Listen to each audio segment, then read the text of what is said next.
Сайн уушаа. Ресторан техникийн дэлгэцийг хүссэн. Сонсогчдод зориулж мэдээлэх боломжтой юу? За 2026-аас 2027 оны хичээлийн жил хэлсэх архитектур хөтөлбөрийн хэлсэх сурагчдад бол хоёр төрлийн шалгалт авдаг. Нэгдүгээр нь бол нэгдүгээр төрлийнх нь болохоор математик юм уу, физик аль нэгийг авах хэрэгтэй. За хоёр дахь нь бол ур чадварын шалгалт гэж явж байгаа. Ур чадварын шалгалт нь бол дотроо хоёр төрлийн явдаг манай архитектур хөтөлбөрт.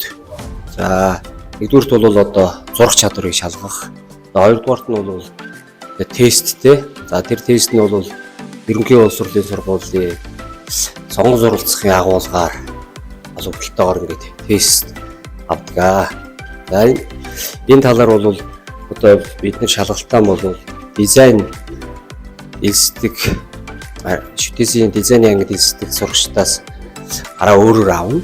За дизайных бол араа өөр. Тэгэхээр шалгалт бол өнгөрсөн жилүүдээс онцлогтой нь бол тусдаа салсан байгаа.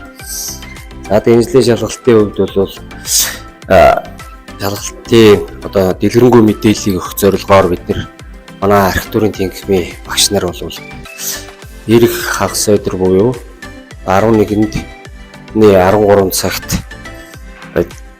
ТV зааланд одоо мэдээлэл өгнө. За энэ үеэр бол хэсэгчдаа ирж мэдээлэл авч ямар чиглэлээр яах, мэргэжлийн тодорхойлолт. За элсэд одоо хэдэн жил суралцах уу, суралцсны үр дүнд ямар ур чадварууд эзэмших үү талаар бол багш нар зөвлөгөө өгч. За тэгээ манай тэнхимээс бас үргэлжлүүлээд бас тэр чиглэлийн ерөнхий сургалтуудыг бас орох ийм төлөвлөгөөтэй байгаа. Тэрэн дээр ирж та бүхэн бас мэдээлэлээ дэлгэрэнгүй аваарай.